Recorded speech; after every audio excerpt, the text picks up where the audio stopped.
Fowler era uma garota de 8 anos e o desfecho do seu caso é extremamente chocante e vai te deixar impressionado. Antes de começar o caso de hoje, prazer, meu nome é Mayara Failaça, sejam bem-vindos ao canal Estante de Crimes, aonde falamos sobre casos criminais reais. Então, se você gosta desse tipo de conteúdo, já se inscreve no canal, já deixa o seu like e compartilha o vídeo. Se você quiser ajudar o canal de alguma forma, aqui embaixo na descrição tem alguns links que você pode estar clicando e estar nos ajudando, ou então só se inscrevendo e compartilhando no seu Instagram ou em alguma rede social sua. Você já tá me ajudando demais aqui no meu trabalho no YouTube. Espero que vocês gostem do caso de hoje.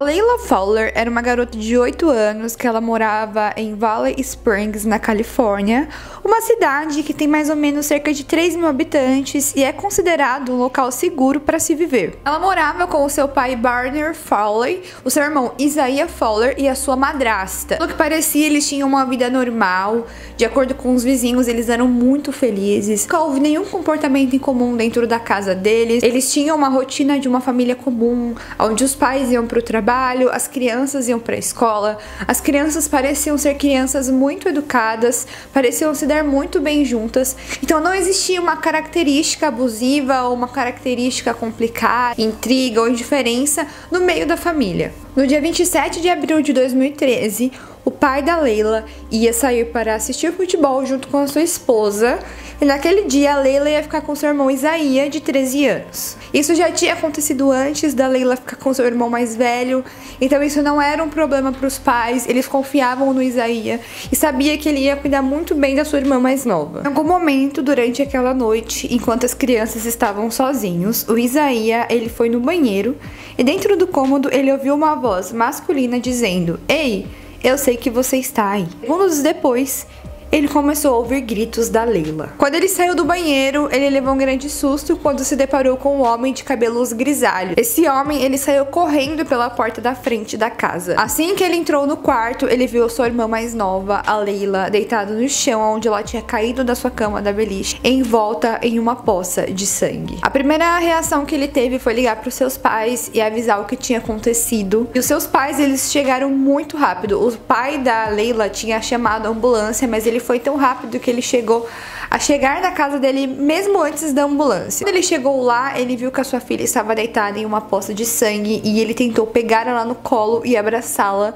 mas a garota já estava gelada. Assim que o serviço de emergência chegou, mesmo ela estando gelada, o serviço de emergência pegou a garota e levou para o hospital, mas ela já estava falecida. Ela levou múltiplas facadas pelo corpo, o que justificava a grande quantidade de sangue dentro do seu quarto. Quando as autoridades locais chegaram ao local, o Isaiah forneceu mais detalhes sobre o homem que havia invadido a sua casa. Além de ser alto e grisalho, ele tinha origem caucasiana ou hispânica e usava uma blusa de mangas compridas na cor preta e calça jeans. Tomando esse ponto de partida, a polícia começou a pensar que talvez esse crime não tivesse acontecido de forma aleatória, que esse agressor ele sabia exatamente a hora que os pais não estariam em casa, que poderia ser uma pessoa que já estava vigiando a família há muito tempo, que não foi uma coisa que ele fez de forma aleatória, mas sim uma coisa que ele premeditou. A polícia, ela estava tomando esse ponto de partida, que foi um crime premeditado. Começou a acontecer várias varreduras pela cidade,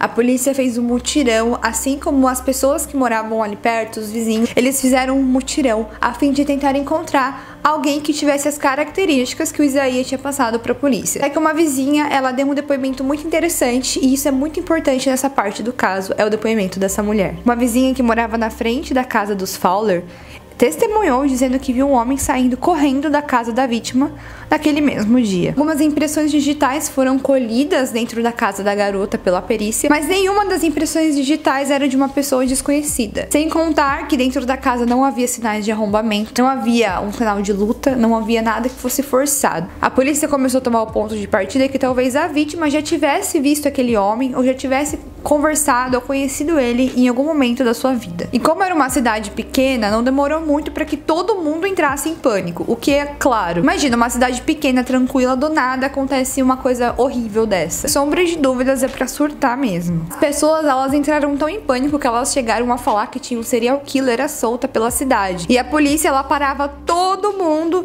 tipo, pedia documento de todas as pessoas, olhava em todos os carros, olhava as características de todas as pessoas possíveis da cidade. Os homens que cometeram crimes relacionados a sequestro na época também foram indicados como suspeito.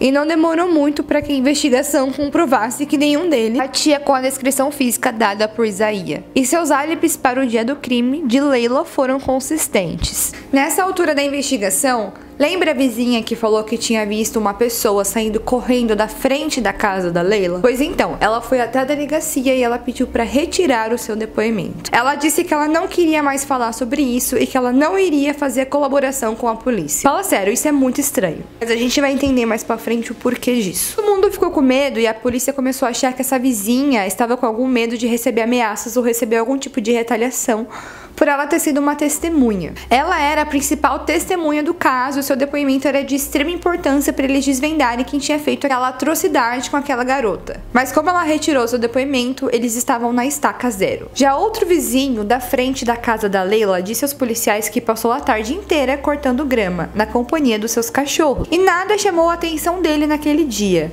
E segundo ele, se houvesse alguém saindo às pressas da casa da frente, com certeza os seus cães teriam latido. Ou seja, uma vizinha diz que viu e depois ela vem e retira o seu depoimento. Aí depois um vizinho que mora na frente fala que ficou ali o dia inteiro cortando grama e não viu nada.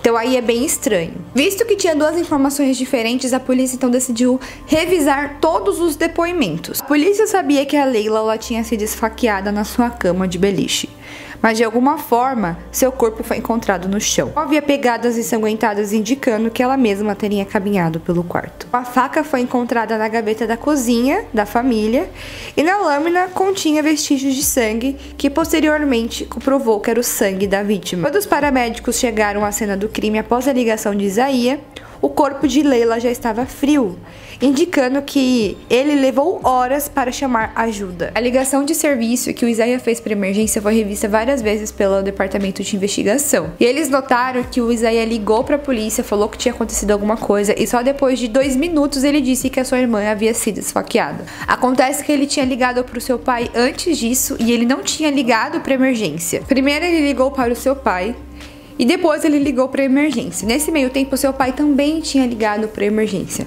Só que como se tratava de uma criança falando do que tinha acontecido com a irmã, claro que eles decidiram rever o depoimento do Isaiah, a ligação do Isaiah, porque ele era a pessoa que tinha presenciado todo o acontecimento. A polícia também começou a questionar algumas coisas dentro do relacionamento dele com a irmã. O pai do Isaiah falou que ele tinha um pouco de ciúmes da sua irmã mais nova. Tomando um certo ponto de partida, de fato seus pais falaram que o Isaiah ele tinha um certo ciúmes da sua irmã mais nova, que ele achava que por ela ser garota, ela tinha mais privilégios por conta da proteção do seu pai. Quando a polícia começou a colocar o seu irmão como principal suspeito, porque basicamente tudo batia para que ele pudesse ter feito aquilo com a sua irmã. Como principal suspeito, ele foi indiciado e levaram ele para a delegacia. Foi emitida uma nota de prisão para Isaiah que deixou a população bem confusa.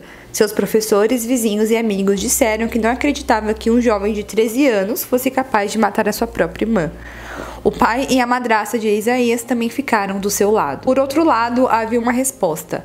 Aquele teria sido um crime isolado e, felizmente, não havia um predador de crianças às soltas. Isaiah ele negou o crime assim que ele foi para a delegacia. O seu pai veio em público e disse que não acreditava que o seu filho era autor do crime e que ele precisava de mais evidências físicas em relação a isso. Vamos levarmos em consideração tudo que falamos até agora sobre o crime, sem sombra de dúvidas faz total sentido ele ter sido o assassino da irmã. O diretor da perícia responsável pelo caso afirmou que uma gota de sangue de Layla foi encontrado na pia da cozinha e outras pequenas manchas foram encontradas na porta que ligava o mesmo cômodo à garagem. Uma camiseta suja com sangue de Layla também foi descoberta dentro de um cesto de roupas no quarto do Isaiah. Não foram encontrados sinais de violência sexual e nem vestígios de sêmen. A defesa do garoto alegou que a perícia não fez um bom trabalho e que seria muito mais fácil culpar um garoto de 13 anos por esse crime, mas todas as evidências levavam que ele podia ter feito aquilo. Seu advogado também disse que a perícia estava ignorando o fato de realmente poder ter entrado um intruso dentro da casa da família. Mas o juiz, ele não acatou nenhuma dessas informações. A promotoria tinha um embasamento bastante forte que o Isaiah, ele tinha cometido esse crime. Isaiah Fowler foi condenado por assassinato em segundo grau e obrigado a permanecer sob custódia até completar 23 anos. Nenhuma motivação para o crime foi esclarecida. Alguns terapeutas infantis que participaram